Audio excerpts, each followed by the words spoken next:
News 18 Punjab के खास programme Netaji गेड़ी के तुहाडा स्वागत है। मैं हाँ पंकज कपाही और अज असीं खन्ने च मौजूद हाँ। एशिया की सब तो वड्डी मंडी के विधायक साहब नूं अपनी गड्डी के उत्ते खास झंडी का शौक है और ये मसला उन्होंने विधान सभा के भी चुक्या है। तो खन्ने के की मुद्दे ने और खन्ना मंडी के विच किसान की सोचते हैं, आड़ती की सोचते हैं और नाल ही नाल उत्थे लेबर की सोचती है।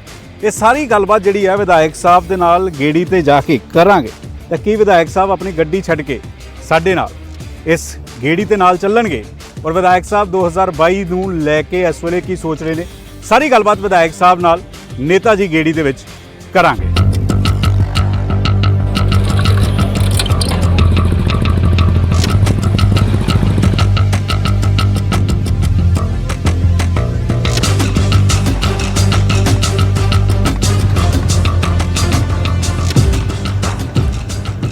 सत श्री अकाल विधायक जी, की हाल है? सत श्री अकाल जी। विधायक जी अज तुहाडे खन्ने आए हुए हैं, तुसीं साडे नाल खास तौर ते बुलेट ते गेड़ी ला सकते हो? हाँ बिल्कुल चलो। इतराज तो नहीं किसी गल दा? ना ना चलो बिल्कुल चलो। तुसीं खास तौर ते कह रहे सीगे कि गड्डी ते एक खास तरह की झंडी होनी चाहिए विधायक साहब ते, लग गई कि नहीं?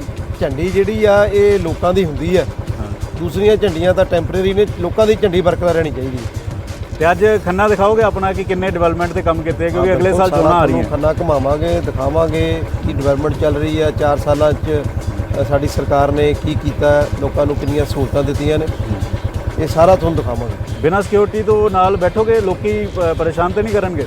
नहीं नहीं बिल्कुल कोई। आओ फिर चलिए गेड़ी ते चलते हैं।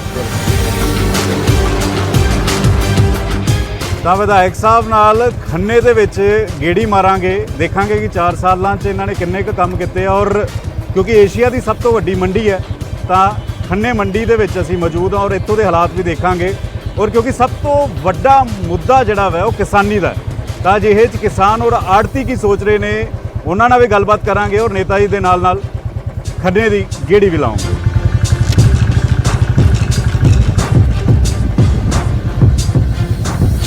MLA साहब तुहानूं क्यों लगता है कि विधायकों नूं खास तरीके की ट्रीटमेंट होनी चाहिए है, गड्डी के उत्ते झंडी लगी होनी चाहिए है, क्यों लगता है? तुसीं मेरे नाल नॉर्मल जा रहे हो? देखो MLA दे भी एक संविधानिक अहुदा और मान मर्यादा जिहड़ी है वो बनी रहनी चाहिए है। तो क्योंकि हरियाणे दे विच हरियाणा विधान सभा ने ये अडॉप्ट किया सीगा, अज तुसीं देखो उन्हां दे हर विधायक की गड्डी ते एक वक्रे तौर की झंडी है, क्योंकि जिवें कह लीए आपां प्रमुख सकत्तर या मुख सकत्तर की अपनी झंडी है, उन्हां दा फ्लैग अपने तरीके का हुंदा, जिलिਆਂ ਦੇ ਵਿੱਚ DC ने SSP ने उन्हां दे अपने फ्लैग ने। सो ये जी फ्लैग की प्रथा हैगी है, ये अज दी नहीं बड़ी पुरानी चली आ रही है। लेकिन मुख्यमंत्री ने VIP कल्चर खत्म किया सी, उन्होंने कहा सी कोई बत्ती नहीं लगनी चाहिए गड्डी के उत्ते और किसी भी तरीके का कोई VIP ट्रीटमेंट नहीं होना चाहिए कि 2-2 गड्डियां अगे जा रही हैं, 2-2 पिछे जा रही हैं, आम लोगों वांगू होना चाहिए। नहीं नहीं झंडी का वक्रा काम है, झंडी VIP कल्चर च नहीं आती, झंडी एक अलहदा सिस्टम है, क्योंकि जिहड़ा मिनिस्टर हुंदा उहदे ते राष्ट्रीय जिहड़ा फ्लैग आ वो लगदा, प्रधानमंत्री या मुख्यमंत्री जिन्ने भी चाहे वो हाई कोर्ट ऑनरेबल जजिज ने या सुप्रीम कोर्ट के जजिज ने उन्हां दे भी फ्लैग लगदा। तो इस तरह हरियाणा ने क्योंकि अडॉप्ट कर लिया सीगा ते असीं तां मंग जिहड़ी है दोबारा दोहराई है, तां ही मंग कर रहे। मंडी एशिया की सब तो वड्डी मंडी है ये अनाज मंडी, ये ठीक है, इत्थे पूरा इंतजाम है, सफाई सफूई का इंतजाम है? देखो क्योंकि इत्थे ये जिहड़ी एशिया की सब तो वड्डी मंडी है और तकरीबन पूरे साल ही इत्थे कोई ना कोई फसल जिहड़ी है वो आउंदी रहिंदी है। तो हालांकि असीं साडी सरकार ने मंडी का इंफ्रास्ट्रक्चर नूं बिल्ड करने लई करोड़ां रुपये असीं खर्च कीते ने। आ रोड्स का जिहड़ा वा पिछले 10 साल बड़ा बुरा हाल सीगा, असीं रोड नैटवर्क ठीक कीता है। मंडियां दे विच जो फड़ बनने वाले सीगे, कोई कच्चे सीगे, उन्हां ते असीं पक्का कीता और हर संभव जिहड़ी सहूलत आ मंडी 'च होनी चाहिदी है वो देने की कोशिश की। लोगों को पुछ लीए, लोगों नाल गल कर लीए, इत्थों दे जिहड़े इत्थे आड़ती भी होने हैं, किसान भी होने हैं, कि 4 साल तुसीं कुछ किया भी है या सिर्फ गल्लां ही कीतियां? नहीं बिल्कुल पुछ लैने सारे आपां लोकां नूं पुछो, सरकार दा भी पुछ लैने आ कि जिहड़ियां गल्लां केंद्र सरकार वालों कीतियां गईयां। तुहाडे विधायक तुहाडे कोल लै आया वां सीधा बिना VIP गड्डी तो और बिना ये झंडी वाली गड्डी भी मंगते सीगे, झंडी वाली गड्डी की जरूरत है या तुहानूं लगता है कि लोकां 'च इदां ही विचरना चाहिए? ਸਰ ਇਹ ਅੱਗੇ ਵੀ ਇਦਾਂ ਹੀ ਵਿਚਰਦੇ ਨੇ, ਇਹੋ ਜੀ ਕੋਈ ਗੱਲ ਨਹੀਂ, ਬੜੇ ਡਾਊਨ ਟੂ ਅਰਥ ਐਮਐਲਏ ਆ ਸਾਡੇ। ਇਹ ਮੂੰਹ ਤੇ ਤਾਰੀਫ ਕਰ ਰਹੇ ਹੋ ਜਾਂ ਕਿਵੇਂ, ਸੱਚੀ ਹੈ? ਇਹ ਸੱਚੀ ਹੈ।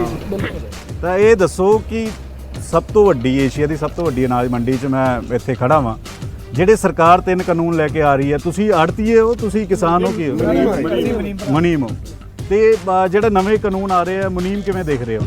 ਸਰ ਜਿਹੜੇ 3 ਕਾਨੂੰਨ ਸਰਕਾਰ ਲੈ ਕੇ ਆ ਰਹੀ ਹੈ ਉਹ ਸਾਡੇ ਸਾਰੇ ਹੀ ਪੂਰੀ ਮੰਡੀ ਵਾਸਤੇ, ਕਿਸਾਨਾਂ ਵਾਸਤੇ ਬਹੁਤ ਹੀ ਘਾਤਕ ਨੇ। ਮੁਨੀਮਾਂ ਨੂੰ ਕੀ ਨੁਕਸਾਨ ਹੋਏਗਾ? ਮੁਨੀਮਾਂ ਨੂੰ ਕੀ ਲੱਗਦਾ ਹੈ ਕਿ ਸਾਨੂੰ ਇਸ ਚੀਜ਼ ਦਾ ਨੁਕਸਾਨ ਹੋਏਗਾ? ਜਦੋਂ ਸਰ ਕਿਸਾਨ ਹੀ ਨਹੀਂ ਰਹੂਗਾ, ਡਾਇਰੈਕਟ ਮੰਡੀਆਂ 'ਚ ਨਹੀਂ ਆਣਗੇ ਤਾਂ ਸਾਡੇ ਭਰਾ ਕਿੱਥੇ ਜਾਣਗੇ? ਤੁਸੀਂ ਵਿਰੋਧ ਕਰ ਰਹੇ ਹੋ ਨਾਲ? ਕਿਉਂ ਨਹੀਂ ਵਿਰੋਧ ਕਰਾਂਗੇ?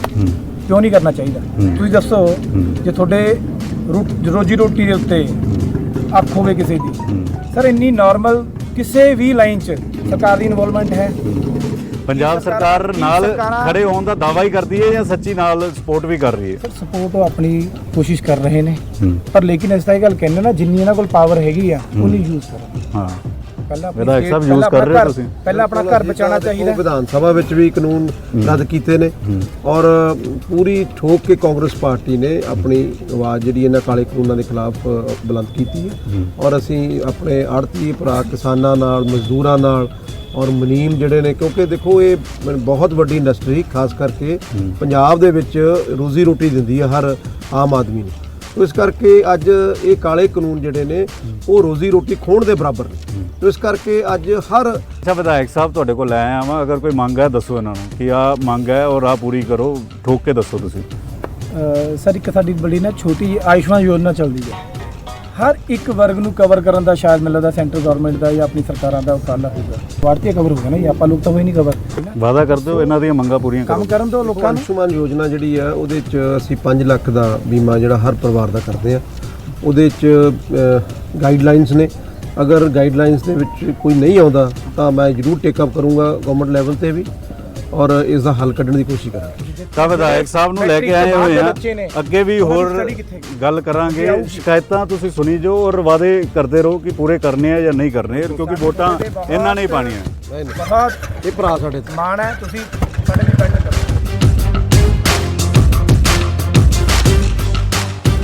ਤਾਂ ਲੋਕ ਜਿਹੜੇ ਨੇ ਹੁਣ ਸਿੱਧੀਆਂ ਗੱਲਾਂ ਕਰਦੇ ਨੇ, ਲੋਕ ਕਹਿੰਦੇ ਨੇ ਕਿ ਕੰਮ ਕਰੋ ਔਰ ਆਹ ਚੀਜ਼ਾਂ ਜਿਹੜੀਆਂ ਪੂਰੀਆਂ ਕਰੋ। ਇਹ ਦਿਹਾੜੀ ਵਾਲੇ ਨੇ, ਕੌਣ ਨੇ? ਤੁਸੀਂ ਇੱਥੇ ਦਿਹਾੜੀ ਕਰਦੇ ਹੋ? ਤੇ ਕਿਵੇਂ ਇੱਥੇ ਕਿੰਨਾ ਕੁ ਫਰਕ ਨਜ਼ਰ ਆਇਆ ਪਿਛਲੇ 4-5 ਸਾਲਾਂ 'ਚ? ਕਿਵੇਂ ਤੁਹਾਡੇ ਉੱਤੇ ਧਿਆਨ ਦਿੰਦੀਆਂ ਸਰਕਾਰਾਂ? ਸਰ ਗੱਲ ਇਸ ਤਰ੍ਹਾਂ ਹੈ, ਸਾਨੂੰ ਲਗਭਗ ਇਸ ਮੰਡੀਆਂ ਦੇ ਨਾਲ ਜੁੜਿਆਂ ਨੂੰ 40-50 ਸਾਲ ਹੋ ਗਏ। ਸਮੇਂ ਦੇ ਸਰਕਾਰਾਂ ਆਉਂਦੀਆਂ ਜਾਂਦੀਆਂ, ਬਦਲੀ ਜਾਂਦੀਆਂ ਨੇ।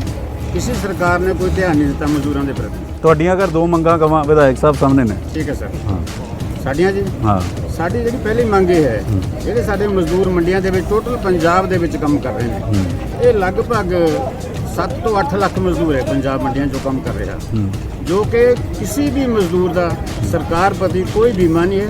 ਕੋਈ ਸਰਕਾਰ ਵੱਲ ਤੋਂ ਇਹਨਾਂ ਨੂੰ ਕੋਈ ਮਹਿੰਗਾਈ ਪਤਾ ਨਹੀਂ ਮਿਲ ਰਿਹਾ। ਬੀਮਾ ਉਹ ਵੀ ਕਹਿ ਰਹੇ ਸੀ, ਬੀਮਾ ਇਹ ਵੀ ਕਹਿ ਰਹੇ।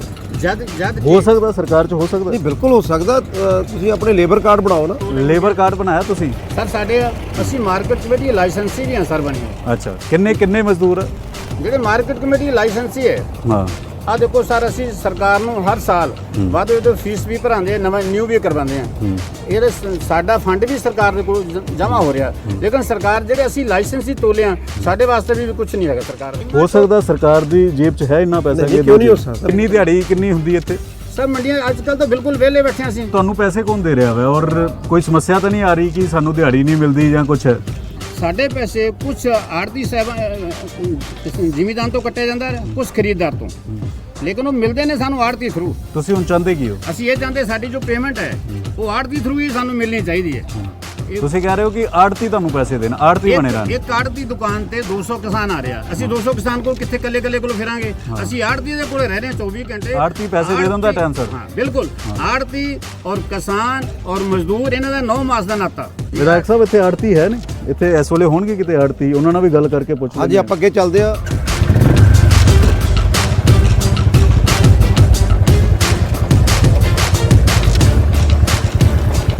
ਆੜਤੀ ਵੀ ਫਿਰ ਪਰੇਸ਼ਾਨ ਹੁੰਦੇ ਹੋਣਗੇ, ਕਿਉਂਕਿ ਸਰਕਾਰ ਦਾ ਆਪਣਾ ਤਰਕ ਹੈ। ਸਰਕਾਰ ਕਹਿ ਰਹੀ ਕਿ ਆੜਤੀ ਅਸੀਂ ਖਤਮ ਨਹੀਂ ਕਰ ਰਹੇ ਆੜਤੀ ਸਿਸਟਮ। ਇਹ ਬੈਠੇ ਆੜਤੀ ਨਹੀਂ ਦੇਖੋ, ਇਹ ਡਾਇਰੈਕਟ ਪੇਮੈਂਟ ਦੇ ਨਾਲ ਇੱਕ ਤਰ੍ਹਾਂ ਦਾ ਇਹ ਰਿਸ਼ਤਾ ਜਿਹੜਾ ਉਹ ਟੁੱਟਦਾ ਨਜ਼ਰ ਆ ਰਿਹਾ। ਹਾਂ।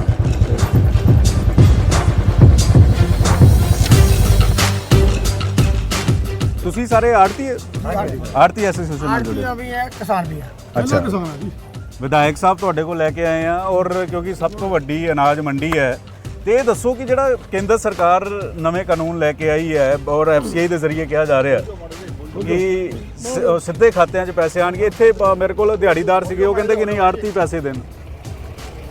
ਜਿਹੜੇ ਇਹ ਸੈਂਟਰ ਸਰਕਾਰ, ਮੋਦੀ ਸਰਕਾਰ ਹਾਂ ਕਾਲੇ ਕਾਨੂੰਨ ਬਣਾ ਰਹੀ ਹੈ, ਤਿੰਨ ਹਾਂ ਜਿਹੜੇ ਬਣਾਤੇ ਉਹਨੇ ਹਾਂ ਲਾਗੂ ਕਰਨਾ ਚਾਹੁੰਦੀ ਹੈ, ਹਾਂ ਉਸ ਦੇ ਵਿੱਚ ਪੰਜਾਬ ਦਾ, ਹਰਿਆਣੇ ਦਾ, ਰਾਜਸਥਾਨ ਦਾ, ਯੂਪੀ ਦਾ, ਮੱਧ ਪ੍ਰਦੇਸ਼ ਦਾ, ਤਾਮਿਲਨਾਡੂ ਦਾ ਕਿਸਾਨ, ਆੜਤੀਆ, ਮਜ਼ਦੂਰ ਤੇ ਮੁਨੀਮ ਉਹਦਾ ਵਿਰੋਧ ਕਰਦਾ। ਉਹ ਇਸ ਕਰਕੇ ਵਿਰੋਧ ਕਰਦੇ ਆ ਵੀ ਸਾਡਾ ਜਿਹੜਾ ਰਿਸ਼ਤਾ ਹੈ ਕਿਸਾਨਾਂ ਦੇ ਨਾਲ, ਭਾਈਚਾਰਾ, ਸਾਡਾ 9 ਮਾਸ ਦਾ ਰਿਸ਼ਤਾ 100 ਸਾਲ ਤੋਂ ਚੱਲਿਆ ਆ ਰਿਹਾ ਹੈ। ਇਹ ਗੱਲ ਕਰਦੇ ਨੇ ਪੇਮੈਂਟ ਡਾਇਰੈਕਟ ਦੇਣ ਦੀ। ਅਸੀਂ ਪੁੱਛਣਾ ਚਾਹੁੰਦੇ ਆ ਮੋਦੀ ਸਰਕਾਰ ਤੋਂ, ਐਫਸੀਆਈ ਤੋਂ, ਵੀ ਕਿਸੇ ਕਿਸਾਨ ਨੇ ਤੁਹਾਨੂੰ ਕਿਹਾ ਵੀ ਸਾਨੂੰ ਪੇਮੈਂਟ ਸਿੱਧੀ ਚਾਹੀਦੀ ਹੈ? ਅਸੀਂ ਕਹਿੰਦੇ ਆ ਤੁਸੀਂ ਕਿਸਾਨਾਂ ਨੂੰ ਪੁੱਛ ਲਓ, ਜੇ ਉਹ ਪੇਮੈਂਟ ਸਿੱਧੀ ਚਾਹੁੰਦੇ ਸਿੱਧੀ ਦੇ ਦਿਓ, ਜੇ ਆੜਤੀ ਦੇ ਥਰੂ ਚਾਹੁੰਦੇ ਆੜਤੀ ਦੇ ਥਰੂ ਦੇ ਦਿਓ। ਕੇਂਦਰ ਕਹਿ ਰਹੀ ਕਿ ਅਸੀਂ ਆੜਤੀ ਸਿਸਟਮ ਖਤਮ ਨਹੀਂ ਕਰ ਰਹੇ, ਲੇਕਿਨ ਜ਼ਿਮੀਂਦਾਰਾਂ ਦੇ ਖਾਤਿਆਂ 'ਚ ਸਿੱਧੇ ਪੈਸੇ ਪਾ ਰਹੇ। ਖਤਮ ਹੋ ਗਏ ਜੀ ਆੜਤੀ, ਖਤਮ ਹੋ ਜਾਣਗੇ। ਸੋ ਤੁਹਾਡਾ ਕੀ ਕੰਮ ਕੀ ਹੁੰਦਾ ਵਾ ਕਿ ਤੁਸੀਂ ਫਸਲ ਜ਼ਿਮੀਂਦਾਰ ਇੱਥੇ ਲੈ ਕੇ ਆਏ? ਸਾਡੇ ਫਸਲ ਲੈ ਕੇ ਆਇਆ, ਸਾਡੀ ਲੇਬਰ ਨੇ, ਇੱਕ ਮਿੰਟ ਜੀ, ਇੱਕ ਮਿੰਟ, ਸਾਡੀ ਲੇਬਰ ਨੇ ਲਾਹੀ, ਹਾਂ ਪੱਖਾ ਲਾਇਆ, ਭਰਤੀ, ਟੋਟਲ ਸਾਰਾ ਕੁਝ ਡਿਸਪੈਚ ਤੱਕ ਸਾਰਾ ਕੁਝ ਲੋਡਿੰਗ ਅਨਲੋਡਿੰਗ ਅਸੀਂ ਕਰਦੇ। ਠੀਕ ਹੈ। ਕਿਸਾਨ ਤੋਂ ਪੈਸੇ ਨਹੀਂ, ਅਸੀਂ ਸਿਰਫ ਪਰਚੇਜ਼ਰ ਤੋਂ ਲੈਂਦੇ। ਜਿਹੜੀ ਸਾਡਾ ਕਮਿਸ਼ਨ ਹੈ ਉਹ ਖਰੀਦਦਾਰ ਵਾਲਾ। ਕਿੰਨਾ ਕਮਿਸ਼ਨ ਹੁੰਦਾ ਹੈ? 2.5%। ਇਹ ਕੋਈ ਜ਼ਿਮੀਂਦਾਰ ਇਹ ਵੀ ਕਹਿ ਰਹੇ ਸੀ, ਕਹਿੰਦੇ ਕਿ ਅੱਧੀ ਰਾਤ ਨੂੰ ਪੈਸੇ ਲੈਣੇ ਹੁਣ ਅਸੀਂ ਬਿਲਕੁਲ ਦੇ ਜੀ, ਦੇ। ਦੇਖੋ ਕਿੰਨਾ ਵਿਆਜ, ਕਿੰਨਾ ਕਹਿੰਦੇ ਵਿਆਜ ਥੋੜਾ ਜ਼ਿਆਦਾ ਲੱਗ ਜਾਂਦਾ। ਸਾਡਾ ਕੋਈ ਬੈਂਕ ਦਾ ਵਿਆਜ ਜੀ ਰੁਪਈਆ ਸੈਂਕੜਾ ਹੈ, ਹਾਂ 10-11% ਹੈ, ਆੜਤੀਏ ਕੋਈ 12-13-15%। ਆੜਤੀ ਸਿਸਟਮ ਤੁਸੀਂ ਕਹਿ ਰਹੇ ਹੋ ਪੂਰਾ ਖਤਮ ਹੋ ਜਾਏਗਾ। ਦੇਖੋ ਜੀ, ਸਾਡੇ ਸੰਜੇ ਕੇ ਜੀ ਸਾਹਿਬ ਇੱਥੇ ਪ੍ਰਧਾਨ ਖੜੇ ਨੇ ਪਿੱਛੇ, ਹਾਂ। ਉਹ ਕਹਿੰਦੇ ਸਾਡਾ ਇੱਕ ਜ਼ਿਮੀਂਦਾਰ ਬਿਮਾਰ ਹੋ ਗਿਆ, ਮੈਂ ਰਾਤ ਨੂੰ 2 ਲੱਖ ਰੁਪਈਆ ਡਾਕਟਰ ਰਣਜੀਤ ਖੰਨੇ ਦੇ ਦਿੱਤੇ। ਹਾਂ ਦੱਸੋ ਬੈਂਕਾਂ ਕਦੋਂ ਪੈਸੇ ਦੇਣਗੀਆਂ? 4-4 ਦਿਨ ਛੁੱਟੀ ਚੱਲਦੀ ਆ ਬੈਂਕਾਂ 'ਚ, ਕਦੇ ਵਿਧਾਇਕ ਸਾਹਿਬ ਫਿਰ ਇਹ ਬੈਂਕਾਂ 'ਚ। ਕਿਵੇਂ ਹੋਏਗਾ ਕਿ ਮੁਨੀਮ ਉੱਥੇ ਬੈਠੇ ਹੈ, ਮਜ਼ਦੂਰ ਉੱਥੇ ਬੈਠੇ, ਕਿਸਾਨ ਉੱਥੇ ਬੈਠੇ, ਖਫਾ ਕਿਤੇ ਨਾ ਕਿਤੇ ਬੈਠੇ ਹੋਏ ਆ, ਨਾਰਾਜ਼ ਬੈਠੇ ਹੋਏ ਆ, ਹਤਾਸ਼ ਬੈਠੇ ਹੋਏ ਆ, ਤੇ ਕੀ ਕਰੋਗੇ ਤੁਸੀਂ? ਕੀ ਕਰ ਦੇਖੋ ਜੀ, ਸਕਦੇ? ਪੰਜਾਬ ਦਾ ਤਾਂ ਜਿਹੜਾ 80% ਇੱਕ ਮਿੰਟ ਜੀ, 80% ਪੰਜਾਬ ਦੀ ਖੇਤੀ ਤੇ ਨਿਰਭਰ ਹੈ। ਜੇ ਜ਼ਿਮੀਂਦਾਰ ਕੋ ਚੰਗਾ ਪੈਸਾ ਉਹ ਬਾਜ਼ਾਰ 'ਚ ਜਾਊਗਾ, ਉਹ ਕੱਪੜਾ ਖਰੀਦੂ, ਜੁੱਤੀ ਲਊ, ਜੋ ਵੀ ਲੈਣਾ, ਨਹੀਂ ਤਾਂ ਟੋਟਲ ਹੀ ਇੱਥੇ ਲਾਸ ਹੋ ਜੂ, ਕ੍ਰੈਸ਼ ਹੋ ਜੂ ਸਾਰਾ ਕੁਝ। ਕੰਮ ਹੈਗਾ ਤਾਂ ਦੱਸ ਦਿਓ ਵਿਧਾਇਕ ਤੋਂ, ਕੰਮ ਕਰਵਾ ਲਓ ਜਿਹੜਾ ਕਰਵਾਉਣਾ। ਦੇਖੋ ਕੰਮ ਸਾਡੇ, ਕਿਉਂਕਿ ਅਗਲੇ ਸਾਲ ਇਹਨਾਂ ਨੇ ਵੋਟਾਂ ਮੰਗਣ ਆਣੀਆਂ ਤੁਹਾਡੇ ਕੋਲ, ਹੱਥ ਜੋੜ ਕੇ ਆਣਾ। ਕਾਂਗਰਸ ਦੀ ਪੰਜਾਬ ਦੇ ਵਿੱਚ ਕੰਮ ਪੂਰੇ ਹੋ ਰਹੇ ਨੇ, ਸਾਡੀ ਮੰਡੀ ਦੀ ਡਿਵੈਲਪਮੈਂਟ ਹੋ ਰਹੀਆਂ ਨੇ, ਮੰਡੀਆਂ ਐਕਸਪੈਂਡ ਹੋ ਰਹੀਆਂ ਨੇ, ਸਫਾਈ ਸਫਾਈ ਹੁੰਦੀ ਹੈ ਪੂਰੀ ਪੂਰੀ? ਹੋ ਰਹੀ ਹੈ, ਸਫਾਈ ਵੀ ਹੋ ਰਹੀ ਹੈ, ਨਵੀਂ ਮੰਡੀ ਵੀ ਬਣ ਰਹੀ ਹੈ। ਤਾਂ ਖੰਨੇ 'ਚ ਅਸੀਂ ਘੁੰਮ ਰਹੇ ਹਾਂ, ਔਰ ਖਾਸ ਤੌਰ ਤੇ ਕਿਉਂਕਿ ਸਭ ਤੋਂ ਵੱਡੀ ਏਸ਼ੀਆ ਦੀ ਅਨਾਜ ਮੰਡੀ ਹੈ, ਤਾਂ ਇੱਥੇ ਜ਼ਿਮੀਂਦਾਰਾਂ ਨੂੰ ਕੀ ਦਿੱਕਤ ਹੈ, ਨਾਲ ਹੀ ਨਾਲ ਆੜਤੀ ਸਿਸਟਮ ਨੂੰ ਕੀ ਦਿੱਕਤ ਹੈ, ਮਜ਼ਦੂਰਾਂ ਨੂੰ ਕੀ ਦਿੱਕਤ ਹੈ, ਉਹ ਅਸੀਂ ਗੇੜੀ ਰੂਟ ਤੇ ਜਿਹੜਾ ਵਾ ਸਾਰੀਆਂ ਜਾਣਨ ਦੀ ਕੋਸ਼ਿਸ਼ ਕੀਤੀ, ਔਰ ਵਿਧਾਇਕ ਸਾਹਿਬ ਨਾਲ ਅੱਗੇ ਚੱਲਾਂਗੇ। ਵਿਧਾਇਕ ਸਾਹਿਬ ਅੱਗੇ ਖੰਨੇ ਦੇ ਵਿੱਚ ਹੋਰ ਮਾਰਦੇ ਕਿਸਾਨਾਂ ਹਾਂ। ਨਾਲ ਗੱਲ ਕਰ ਲਓ। ਅੱਛਾ, ਤੁਸੀਂ ਦੱਸੋ ਕਿ ਤੁਹਾਨੂੰ ਕਿਹੜੀਆਂ ਦਿੱਕਤਾਂ ਆ ਰਹੀਆਂ ਨੇ, ਕਿਉਂਕਿ ਕਹਿੰਦੇ ਕਿ ਜਿਹੜੇ ਆੜਤੀ ਤੁਹਾਡੇ ਸਾਹਮਣੇ ਖੜੇ ਵਿਆਜ ਜ਼ਿਆਦਾ ਲੈਂਦੇ ਨੇ, ਜਾਂ ਕਹਿੰਦੇ ਕਿ ਸਰਕਾਰ ਕਹਿ ਰਹੀ ਕਿ ਸਿੱਧੇ ਖਾਤਿਆਂ 'ਚ ਪੈਸੇ ਪਾ ਦਾਂਗੇ। ਨਹੀਂ, ਸਿੱਧੇ ਖਾਤਿਆਂ ਦਾ ਪੈਸੇ ਪੈ ਜਾਣਗੇ, ਬਟ ਜੇ ਸਾਨੂੰ ਰਾਤ ਨੂੰ ਜ਼ਰੂਰਤ ਹੁੰਦੀ ਆ, 12 ਵਜੇ ਸਾਨੂੰ ਕੋਈ ਪ੍ਰੋਬਲਮ ਆਉਂਦੀ ਆ, ਹਾਂ ਦੁੱਖ ਤਕਲੀਫ ਹਰੇ ਦੀ ਬਣੀ ਹੋਈ ਆ, ਅਸੀਂ ਇਹਦਾ ਦਰਵਾਜ਼ਾ ਖੜਕਾਉਂਦੇ ਆ, ਫੋਨ ਕਰਦੇ ਆ, ਸਾਨੂੰ ਇੱਕ ਫੋਨ ਕਾਲ ਤੇ ਜਿੰਨੇ ਵੀ ਅਸੀਂ ਪੈਸੇ ਨੂੰ ਜ਼ਰੂਰਤ ਆ ਅਸੀਂ ਆਪਣੇ ਲੈ ਲੈਂਦੇ ਆ। ਖੰਨੇ 'ਚ ਕਿਸਾਨਾਂ ਨੂੰ ਕੀ ਦਿੱਕਤਾਂ ਨੇ, ਜ਼ਿਮੀਂਦਾਰਾਂ ਨੂੰ ਕੀ ਦਿੱਕਤਾਂ ਨੇ, ਆੜਤੀਆਂ ਨੂੰ ਕੀ ਦਿੱਕਤਾਂ ਨੇ, ਇੱਥੇ ਜਿਹੜੇ ਦਿਹਾੜੀ ਕਰਦੇ ਨੇ ਉਹ ਨਵੇਂ ਸਿਸਟਮ ਨੂੰ ਕੀ ਸੋਚ ਰਹੇ ਨੇ, ਉਹ ਸਾਰਾ ਤੁਹਾਨੂੰ ਰੂਬਰੂ ਕਰਵਾਇਆ ਹੋਇਆ, ਔਰ ਵਿਧਾਇਕ ਸਾਹਿਬ ਨਾਲ ਗੇੜੀ ਮਾਰ ਰਹੇ ਹਾਂ, ਅੱਗੇ ਵੀ ਗੇੜੀ ਮਾਰਾਂਗੇ, ਔਰ ਖੰਨੇ ਦੇ ਹੋਰ ਇਲਾਕਿਆਂ 'ਚ ਵੀ ਚੱਲਦੇ ਹਾਂ ਕਿ ਉੱਥੇ ਹਾਲਾਤ ਕਿਹੋ ਜਿਹੇ।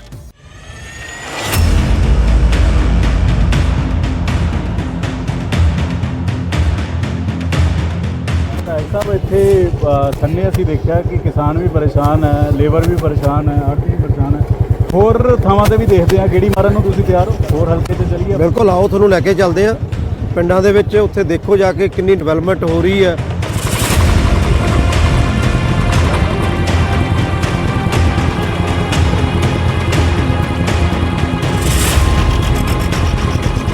ਤਾਂ ਅਕਾਲੀ ਹਮੇਸ਼ਾ ਕਹਿੰਦੇ ਕਿ ਸਿਰਫ ਪੈਚ ਵਰਕ ਕੀਤਾ, ਸੜਕਾਂ ਕੋਈ ਨਹੀਂ ਬਣਾਈਆਂ ਤੁਸੀਂ। ਔਰ ਚੰਨੀ ਹੋਰਾਂ ਨੇ ਵੀ ਇੱਕ ਵਾਰੀ ਵਿਧਾਨ ਸਭਾ 'ਚ ਕਹਿ ਦਿੱਤਾ ਸੀਗਾ ਕਿ ਅਸੀਂ ਪੈਚ ਦੇਖੋ ਲਾਏ ਨੇ। ਦਿਹਾਤੀ ਖੇਤਰਾਂ 'ਚ ਜੋ ਇਸ ਵਾਰ ਅਸੀਂ ਕੰਮ ਕੀਤਾ ਸਾਡੀ ਸਰਕਾਰ ਨੇ, ਹਾਂ ਉਹ ਇੱਕ ਬਹੁਤ ਵੱਡਾ ਲਾਭ ਮਿਸਾਲ ਕੰਮ ਹੈ।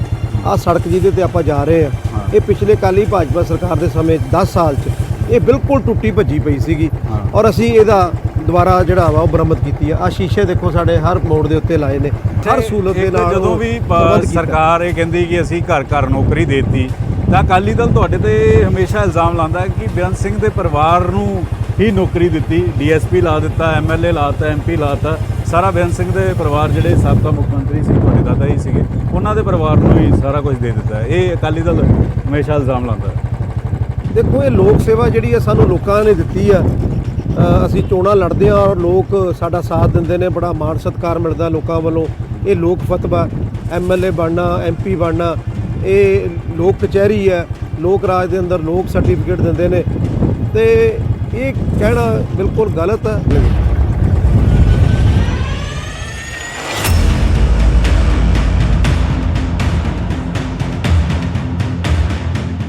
ਇਹ ਪਿੰਡ ਦੇ ਲੋਕਾਂ ਨਾਲ ਵੀ ਗੱਲ ਕਰ ਲੈਂਦੇ ਹਾਂ ਜ਼ਰੂਰ। ਸਤਿ ਸ਼੍ਰੀ ਅਕਾਲ ਜੀ। ਠੀਕ ਆ। ਵਿਧਾਇਕ ਸਾਹਿਬ ਮਿਲਦੇ ਵੀ ਹੈ, ਕੰਮ ਕਰਦੇ ਬਹੁਤ ਕੰਮ ਕਰਦੇ ਨੇ। ਇਹ ਮੂੰਹ ਤੇ ਤਾਂ ਨਹੀਂ ਕਹਿ ਰਹੇ? ਨਹੀਂ ਮੂੰਹ ਤੇ ਕਈ ਵਾਰੀ ਕਹਿੰਦੇ ਹੈਂ? ਅਸੀਂ ਤਾਂ ਇਹਨਾਂ ਦਾਦੇ ਦੇ ਮੌਕੇ ਤੇ ਜਿਹੜੀ ਪਾਰਟੀ ਨਾਲ ਜੁੜੇ ਹੋਏ ਜੀ। ਅੱਛਾ, ਬੇਅੰਤ ਸਿੰਘ ਜੀ ਦੇ ਟਾਈਮ ਤੋਂ ਜੁੜੇ ਹੋਏ। ਉਹਨੇ ਮੇਰੇ ਰੋਡ ਵਿੱਚ ਭਰਤੀ ਕਰਾਇਆ ਜੀ ਉਹਨਾਂ ਦਾ। ਅੱਛਾ, ਹਾਂਜੀ। ਤੇ ਜਿਹੜੇ ਨਵੇਂ ਕਾਨੂੰਨ ਆਏ, 3 ਕਾਨੂੰਨ ਆਏ ਹੈ, ਕਿਵੇਂ ਦੇਖਦੇ ਹੋ? ਤੁਹਾਨੂੰ ਲੱਗਦਾ ਹੈ ਕਿ ਕੋਈ ਹੋਰ ਰਾਹ ਵੀ ਹੈਗਾ? ਕਿਉਂਕਿ ਸਰਕਾਰ ਕਹਿ ਰਹੀ ਕਿ ਕਾਨੂੰਨ ਰੱਦ ਨਹੀਂ ਕਰਨੇ, ਜ਼ਿਮੀਦਾਰ ਭਾਈਚਾਰਾ ਕਹਿ ਰਿਹਾ ਕਿ ਕਾਨੂੰਨ ਰੱਦ ਤੋਂ ਇਲਾਵਾ ਦਿੱਲੀ ਤੋਂ ਮੁੜਨਾ ਨਹੀਂ। ਵਿਚਲਾ ਕੋਈ ਰਾਹ ਨਜ਼ਰ ਆਉਂਦਾ ਕਿ ਇਹ ਰਾਹ ਦੇ ਜ਼ਰੀਏ ਮਸਲੇ ਦਾ ਹੱਲ ਹੋ ਸਕਦਾ? ਇਹੀ ਰਾਹ ਹੈ, ਇਹਨੂੰ ਰੱਦ ਕਰਾਉਣ ਦਾ, ਹੋਰ ਕੋਈ ਰਸਤਾ ਨਹੀਂ ਹੈ। ਇੱਧਰ ਆਓ ਦੱਸੋ। ਅਸੀਂ ਜਿਵੇਂ ਉਹਨਾਂ ਠੇਕੇ ਦੇ 2.5 ਕਿੱਲੇ ਵਾਲੇ ਹਾਂ। ਤੁਸੀਂ 2 ਕਿੱਲੇ ਵਾਲੇ ਹੋ? ਅੱਛਾ। ਪਹਿਲੀ ਗੱਲ ਸਾਡਾ ਕਰਜ਼ਾ ਨਹੀਂ ਮਾਫ ਹੋਇਆ, ਜਿਹੜੇ ਪਹਿਲਾਂ ਰੌਲਾ ਪਿਆ ਸੀ ਕਰਜ਼ੇ ਕੁਰਜ਼ੇ। ਕਰਜ਼ਾ ਵਿਧਾਇਕ ਸਾਹਿਬ ਦੱਸ ਦਿਓ, ਕਰਜ਼ਾ ਮਾਫ ਨਹੀਂ ਹੋਇਆ। ਇਹ ਕਹਿ ਰਹੇ ਕਰਜ਼ਾ ਮਾਫ ਨਹੀਂ ਹੋਇਆ। ਦੇਖੋ ਸਾਡੀ ਕੋਸ਼ਿਸ਼ ਰਹੀ ਹੈ, ਬਹੁਤ ਸਾਰੇ ਜਿਹੜੇ ਇੱਥੇ ਲੋਕ ਕਿਸਾਨ ਖਾਜਲ ਹੋਣਗੇ ਜਿਨ੍ਹਾਂ ਦੇ ਕਰਜ਼ੇ ਮਾਫ ਹੋਏ ਨੇ। ਕਰਜ਼ਾ ਹੋਇਆ ਕਿਸੇ ਦਾ? ਮਾਫ ਹੋਇਆ ਕਿਸੇ ਦਾ ਕਰਜ਼ਾ? ਸਾਰਿਆਂ ਦੇ ਕਰਜ਼ੇ ਮਾਫ ਹੋਏ ਨੇ ਸਰ। ਹਾਂ, ਸੁਸਾਇਟੀਆਂ ਦੇ। ਤੁਹਾਡਾ ਕਰਜ਼ਾ ਮਾਫ ਹੋਇਆ? ਲੈ ਹੀ ਨਹੀਂ। ਅੱਛਾ, ਤੁਹਾਡਾ ਹੋਇਆ ਮਾਫ? ਤੁਹਾਡਾ ਕਰਜ਼ਾ ਮਾਫ ਹੋਇਆ? ਜਿਹੜੀ ਗੱਲ ਸੀ ਸਾਡਾ ਹੋਇਆ ਕਾਨੂੰਨ ਨਾਲ ਹੀ ਹੋਇਆ, ਸਾਡਾ ਕਾਨੂੰਨ ਹੀ ਹੋਇਆ। ਸੋ ਦੇਖੋ ਬਤਾ ਇਹ ਕਿਉਂ ਉਦੋਂ ਦੇ 2017 ਦੇ ਮੈਨੀਫੈਸਟੋ ਸੀਗਾ ਕਿ ਸਾਰਾ ਕਰਜ਼ਾ ਮਾਫ ਕਰ ਦਾਂਗੇ। ਨਹੀਂ, ਸਾਰਾ ਨਹੀਂ, ਸੁਸਾਇਟੀਆਂ ਦਾ ਕਰਜ਼ਾ ਮਾਫ ਕੀਤਾ ਸਰਕਾਰ ਨੇ। ਚੰਗੇ ਬੰਦਿਆਂ ਦਾ ਹੋ ਗਿਆ, ਜਿਹੜੇ ਗਰੀਬ ਰਹਿ ਗਏ ਇਹਨਾਂ ਤੁਹਾਨੂੰ ਮੈਂ ਹੁਣ ਦੱਸਦਾ ਸਾਰੀ ਗੱਲ ਮੇਰੇ ਤੇ ਹੋਈ। ਆ ਵਿਧਾਇਕ ਸਾਹਿਬ ਲੈ, ਵਿਧਾਇਕ ਸਾਹਿਬ ਦੱਸ ਦਿਓ ਕਿ ਕਹਿੰਦੇ ਕਰਜ਼ਾ ਮਾਫ ਨਹੀਂ ਹੋਇਆ, ਉਹ ਕਹਿੰਦੇ ਕਰਜ਼ਾ ਮਾਫ ਨਹੀਂ ਹੋਇਆ। ਕਿੱਦਾਂ ਕਹਿੰਦਾ? ਚੰਗੇ ਦਾ ਹੋ ਗਿਆ। ਚੰਗੇ ਤੁਹਾਡਾ ਹੋ ਗਿਆ ਮਾਫ 30 ਏਕੜ ਵਾਲਿਆਂ ਦਾ? ਹੈ ਤੁਹਾਡਾ ਵੀ ਨਹੀਂ ਹੋਇਆ? 2 ਏਕੜ ਵਾਲਿਆਂ ਦਾ ਹੋ ਗਿਆ। 10 ਕਿੱਲੇ ਦੇ ਦੇਖੋ, ਇਹਦਾ ਦਾ ਕਰਦੇ ਕਿ 4 ਕਿੱਲੇ ਲੈਣਾ ਤਾਂ ਕਿਸੇ ਦੀ ਨਾਮ ਦੀ ਮਿਸਟੇਕ ਆ ਜਾਂ ਕਿਸੇ ਦੀ ਕੋਈ ਫਰਜ਼ ਦੇ ਵਿੱਚ ਕੋਈ ਗੜਬੜ ਉਹਨਾਂ ਦਾ ਰਿਹਾ ਜੀ। ਅੱਛਾ, ਕੋਈ ਇਹੋ ਜੀ ਗੱਲ ਨਹੀਂ ਵੀ ਕਿਸੇ ਦਾ ਮਾਫ ਨਹੀਂ ਹੋਇਆ। ਵਿਧਾਇਕ ਸਾਹਿਬ ਨਾਰਾਜ਼ਗੀ ਤੇ ਹੈ ਥੋੜੀ ਬਹੁਤ। 22 ਚ ਅਗਰ ਤੁਹਾਡੀ ਸਰਕਾਰ ਬਣਦੀ ਹੈ, ਤੁਸੀਂ ਦਾਅਵਾ ਕਰਦੇ ਹੋ ਕਿ ਇਸ ਵਾਰ 22 ਚ ਇਸ ਵਾਰੀ ਪੈਸੇ ਘੱਟ ਸੀਗੇ, ਅਸੀਂ ਥੋੜਾ ਕੀਤਾ। 22 ਚ ਅਗਰ ਪੈਸੇ ਜ਼ਿਆਦਾ ਹੋਏ ਤਾਂ ਸਾਰਾ ਕਰ ਸਕਾਂਗੇ, ਜਾਂ ਉਦੋਂ ਵੀ ਥੋੜਾ ਕਰੋਗੇ? ਦੇਖੋ ਪੰਜਾਬ ਇੱਕ ਵਾਹਦ ਸੂਬਾ ਪੂਰੇ ਦੇਸ਼ ਦੇ ਵਿੱਚ ਜਿਹਨੇ ਕਿਸਾਨੀ ਕਰਜ਼ੇ ਨੂੰ ਮਾਫ ਕਰਨ ਦੀ ਹਿੰਮਤ ਕੀਤੀ ਹੈ। ਹਾਂ।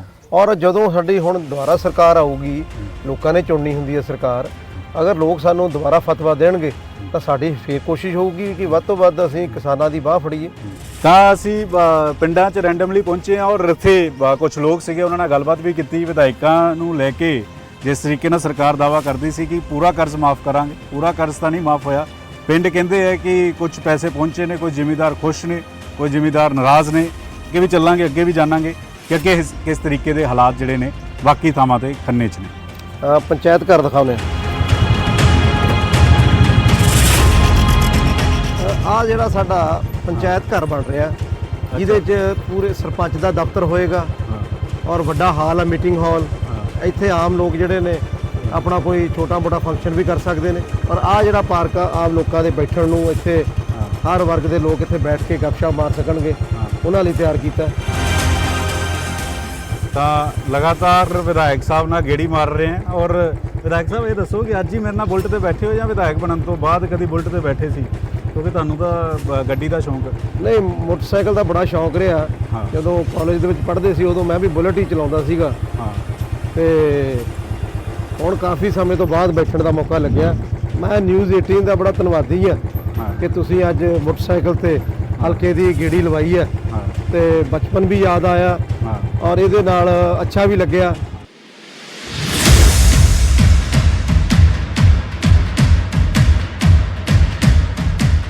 ਤਾਂ ਵਿਧਾਇਕ ਸਾਹਿਬ ਇਹ ਪਿੰਡਾਂ 'ਚ ਹੀ ਇਦਾਂ ਸਟੇਡੀਅਮ ਬਣਾਏ ਆ ਜਾਂ ਸ਼ਹਿਰ 'ਚ ਵੀ ਬਣਾਏ? ਕਿਉਂਕਿ ਖੰਨੇ ਦੇ ਸ਼ਹਿਰ ਦੇ ਲੋਕ ਤਾਂ ਕਹਿ ਰਹੇ ਕਿ ਸਟੇਡੀਅਮ ਨਹੀਂ ਬਣੇ। ਦੇਖੋ ਪਿੰਡਾਂ 'ਚ ਵੀ ਸ਼ਹਿਰਾਂ 'ਚ ਵੀ ਇਸ ਤਰ੍ਹਾਂ ਦੇ ਸਪੋਰਟਸ ਪਾਰਕ ਬਣਾਏ ਨੇ। ਹਾਂ। ਤਕਰੀਬਨ 20 ਕੁ ਪਾਰਕਾਂ ਦੇ ਕੰਮ ਚੱਲ ਰਿਹਾ ਔਰ ਜਿਵੇਂ ਜਿਵੇਂ ਸਾਨੂੰ ਫੰਡਸ ਉਪਲਬਧ ਹੁੰਦੇ ਨੇ ਉਸੇ ਤਰੀਕੇ ਨਾਲ ਇਹ ਸਪੋਰਟਸ ਪਾਰਕ ਬਣਦੇ ਨੇ। ਤੁਸੀਂ ਲਾਉਂਦੇ ਹੋ ਗੇਮ? ਤੁਸੀਂ ਕੀ ਖੇਡਦੇ ਹੋ? ਬਿਲਕੁਲ ਮੈਂ ਵੀ ਖੇਡ ਲੈਂਦਾ। ਕੀ ਆਪਣੇ ਸਮੇਂ 'ਚ ਖਿਡਾਰੀ ਰਹੇ ਆ। ਕੀ ਕਬੱਡੀ ਖੇਡਦੇ ਸੀ, ਵਾਲੀਬਾਲ ਖੇਡੀ ਆ ਤੇ ਕ੍ਰਿਕਟ ਵੀ ਖੇਡੀ ਆ ਤੇ ਫੁੱਟਬਾਲ ਦੇ ਵੀ ਖਿਡਾਰੀ ਰਹੇ ਆ। ਹਾਂ, ਮੈਨੂੰ ਲੱਗਦਾ ਕਿ ਅਗਰ ਨਸ਼ੇ ਨੂੰ ਵੀ ਰੋਕਣਾ ਹੈ ਤਾਂ ਅਗਰ ਖਿਡਾਰੀ ਮੁੰਡੇ ਨੌਜਵਾਨ ਅਗਰ ਇਦਾਂ ਖੇਡਣਗੇ ਤਾਂ ਉਸ ਦਾ ਫਾਇਦਾ ਹੋਏਗਾ। ਬਹੁਤ ਫਾਇਦਾ ਜੀ। ਇਹਦੇ 'ਚ ਤੁਸੀਂ ਦੇਖੋਗੇ ਸ਼ਾਮ ਨੂੰ ਕਿਤੇ ਆ ਕੇ ਹਾਂ ਤਾਂ ਇੱਥੇ ਤਕਰੀਬਨ 150-200 ਮੁੰਡਾ ਸਪੋਰਟਸ ਦੇ ਵਿੱਚ ਇੱਥੇ ਹਿੱਸਾ ਲੈ ਰਿਹਾ ਹੁੰਦਾ। ਤੁਸੀਂ ਆਪ ਖੇਡਦੇ ਹੋਣਗੇ? ਤੁਸੀਂ ਛੱਡਦਾ ਖੇਡਣਾ? ਨਹੀਂ ਹੁਣ ਤਾਂ ਨਹੀਂ ਕੋਈ ਇਸ ਤਰ੍ਹਾਂ ਕੋਈ ਗੇਮ ਤਾਂ ਨਹੀਂ ਰੱਖੀ। ਰਨਿੰਗ ਕਰ ਲਈਦੀ ਆ, ਜੋਗਿੰਗ ਕਰ ਲਈਦੀ ਆ। ਤੁਸੀਂ ਠੀਕ ਠਾਕ ਖੇਡ ਲੈਂਦੇ ਹੋ? ਨਹੀਂ ਬਹੁਤ